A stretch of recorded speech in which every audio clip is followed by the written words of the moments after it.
নমস্কাৰ, মই ৰঞ্জন চৌধুৰী। আপোনালোকে চাই আছে সত্যমতী জয়তে।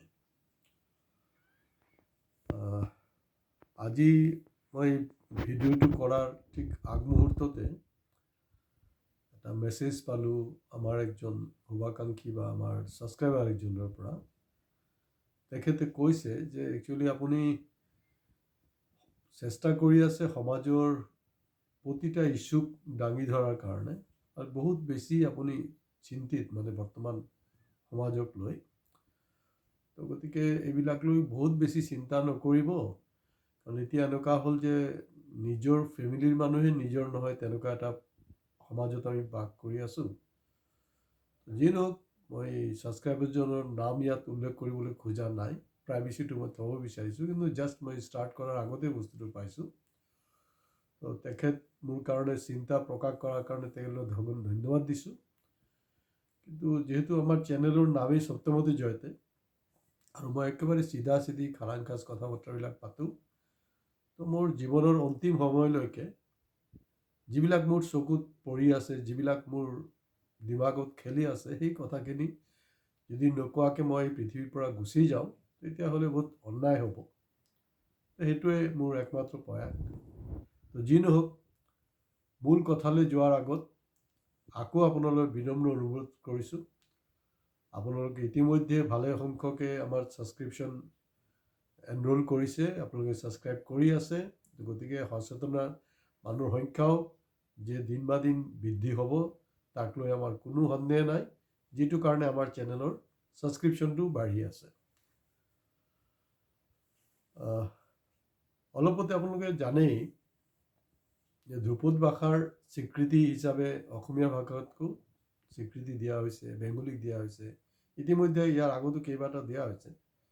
তাক লৈ চৰকাৰে বহুত টকা মানে প্ৰয়োজনতকৈ বেছি টকা খৰচ কৰিছে মানে এইবিলাক তোমাৰ টেক্সৰে টকা।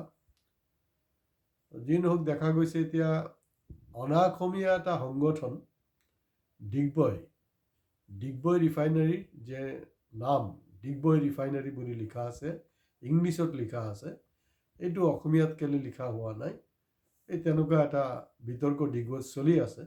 তো এই বিষয়টো লৈ ৰাইজে কৈছে যে অলপ আলোচনা হোৱাটো ভাল, কাৰণ তাত অকল একপক্ষীয় হৈছে, আৰু তাত কিছু কমেণ্টছো পাছ কৰা হৈছে যে ডিগবৈত কি, তৈলনগৰী ডিগবৈত কি আপোনাৰ অসমীয়া মানুহ নাইকিয়া হ'ল নেকি, অসমীয়া সংগঠন নাই নেকি, তেনেকুৱা এটা কথা বতৰা।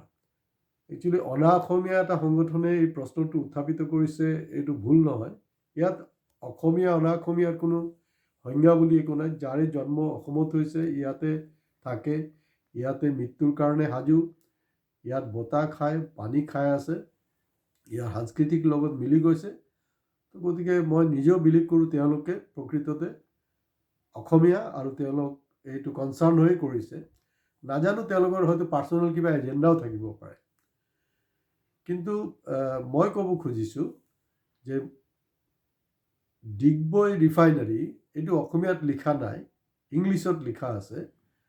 তাতকৈও বেছি জৰুৰী হ'ল, যিসকলে কৈ আছে তেওঁলোক বা তেওঁলোকৰ পৰিয়ালৰ সদস্যসকল কি অসমীয়া মিডিয়ামৰ স্কুলত পঢ়িছে নেকি? তো তেনেকৈ ক্লেইম কৰা, অসমীয়াৰ ভাষাৰ কাৰণে বহুত চিঞৰ বাখৰ কৰা আমি মানুহবিলাককো দেখিছোঁ। ইভেন অসম সাহিত্য সভাৰ মানুহো দেখিছোঁ আমি, যে তেওঁলোকৰ পৰিয়ালৰ মানুহ ইংলিছ মিডিয়ামত পঢ়ি আছে, তেওঁলোকৰ ৰিলেশ্যন মানুহ পঢ়ি আছে। তো গতিকে এই দৃষ্টিভংগীটো অলপ চেঞ্জ হোৱা দৰকাৰ। তাত অসমীয়াত লিখাত থকাটো দৰকাৰ, কিন্তু এইটো এটা ক'ৰ ইছ্যু হ'ব নোৱাৰে। ইয়াৰ আগতো আমি কোনোবা দুই এটা এপিছডত কৈছোঁ যে fever is a symptom, fever is not a disease. Fever হৈছে মানে ক'ৰবাত ইনফেকশ্যন আছে, সেইটো ঠিক কৰিব লাগিব। তো গতিকে তাৰ নামটো যদি আপোনাৰ ধৰি লওক, কালি ডিগবৈ ৰিফাইনাৰীৰ নামাকৰণটো ইংলিছত নহয়, এইটো ডাঙৰ ডাঙৰ অক্ষৰত আপোনাৰ ডিগবৈ ৰিফাইনাৰী অসমীয়াত শব্দ বাক্য প্ৰয়োগ কৰা হ'ল। তাত কি আমাৰ ডিগবৈ ৰিফাইনাৰী বিৰাট কিবা ডেভেলপড হৈ যাব নেকি? তেনেকুৱা নহয় কথাবিলাক। আচলতে ইণ্ডিয়ান অইল কৰ্পৰেশ্যন টোটাল ভাৰতবৰ্ষত যিমানখিনি ৰিফাইনাৰী আছে, তেওঁলোকৰ প্ৰডাকশ্যন কেপাচিটি হ'লগৈ 82 million megawatt. 82 million metric ton আৰু ডিগবৈ হ'লগৈ মাত্ৰ 0.65 মেট্ৰিক টন। আৰু এইটো কমাৰ্চিয়েলি ভাইবল নহয়। ইয়াৰ আগতো কোনোবা এটা এপিছডতো উল্লেখ কৰিছোঁ কথাটো যে এইটো একেবাৰেই কোনো ৰকমে কোনো পধ্যে এইটো কমাৰ্চিয়েলি ভাইবল নহয়। তো গতিকে ইয়াৰ এক্সিষ্টেঞ্চটোৱে বৰ ডাঙৰ কথা। ইয়াৰ আগতো আমি দেখিছোঁ 2008 চনতো গড় চিনটো নাথাকিব বুলি বহুত আন্দোলন চান্দোলন হ'ল। মই নিজে সেইদিনাখনো ডিগবৈত উপস্থিত আছিলোঁ আৰু আমাৰ আছুৰ প্ৰাক্তন জেনেৰেল ছেক্ৰেটাৰী তথা যোৰহাট লোকসভা সমষ্টিৰ প্ৰাক্তন সাংসদ তপন গগৈ ডাঙৰীয়াও সেইখন মিটিঙত আছিলে। আৰু সেই যোনটো সমদল তাত ওলোৱা হৈছিল তাৰ এগেইনষ্টত, কিন্তু দেখা গৈছে শেষ মুহূৰ্তত গৈ আছু ক'ৰবাত না ক'ৰবাত এটা চৰকাৰ আৰু IOCৰ লগত এটা মিতিৰালি কৰিলে আৰু গড় চিনটো থাকিল, কিন্তু গড়ৰ শিংডাল গুচি গ'ল আপোনাৰ কলিকতালৈ। অৰ্থাৎ এই গোটেই পাৱাৰটো গুচি গৈছে কলিকতা অফিচলৈ। ইয়াত যোনটো জোনাল অফিচৰ পাৱাৰটোক ঘূৰাই আনিব লাগে। তাৰ কাৰণে আচলতে আন্দোলন হোৱা উচিত।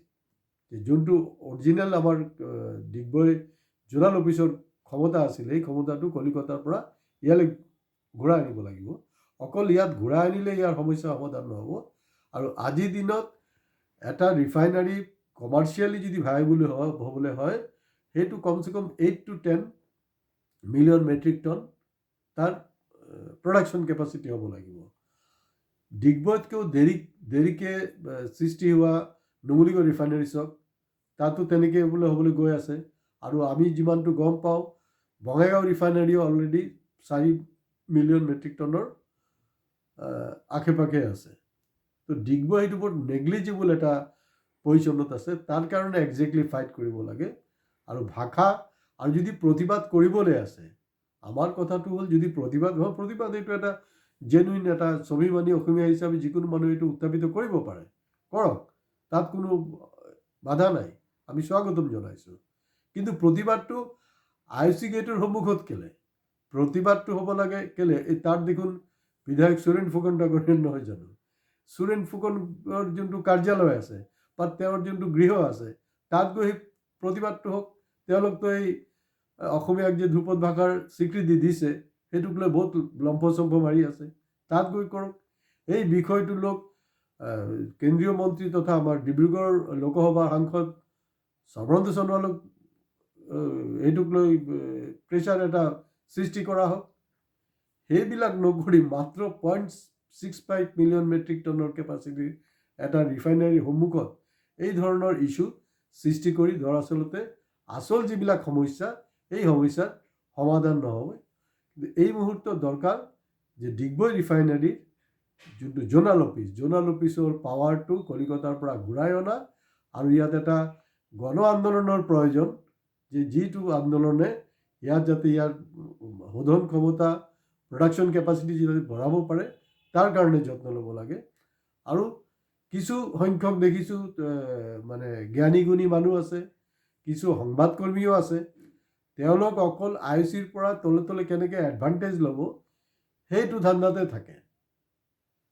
গতিকে এই বিষয়টো যি ধৰণে এটা প্ৰতিবাদ হ'ব লাগিছিলে, সেই প্ৰতিবাদটো এতিয়ালৈকে কিন্তু হোৱা নাই।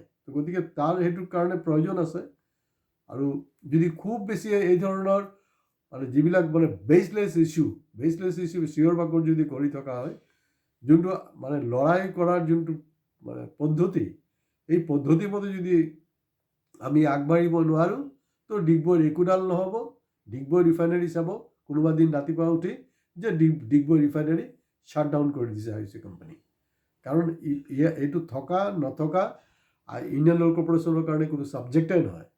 গতিকে হয় অসমীয়া ভাষাৰ হেৰি হ'ব লাগিব, কিন্তু লগে লগে এই সংগঠনবিলাক বা এই মানে সচেতন মানুহবিলাকে অসমীয়া মাধ্যমৰ যে স্কুল কি ধৰণৰ দুৰৱস্থাত আছে।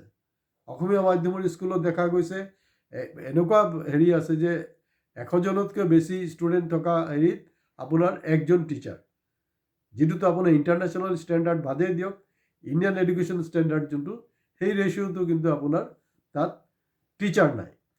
সেই বিষয় অসমীয়া ভাষালৈ মাত মতাৰ আগত এই যোনটো বেছিক কথা বতৰাবিলাক আছে, অসমীয়া স্কুল কি অৱস্থা, তাৰ শিক্ষকৰ কি অৱস্থা, নতুনকৈ নিযুক্তি কেলৈ হোৱা নাই, সেইবিলাক লৈ সোচ্চাৰ হোৱাটো বেছি ভাল। আৰু অফক'ৰ্ছ আমি শেষলৈ এইটোৱে ক'ম যে ডিগবৈ ৰিফাইনাৰী যদি বচাবলৈ হয় তেতিয়াহ'লে ডিগবৈ ৰাইজ কিন্তু ৰাজপথলৈ ওলাই আহিব লাগিব।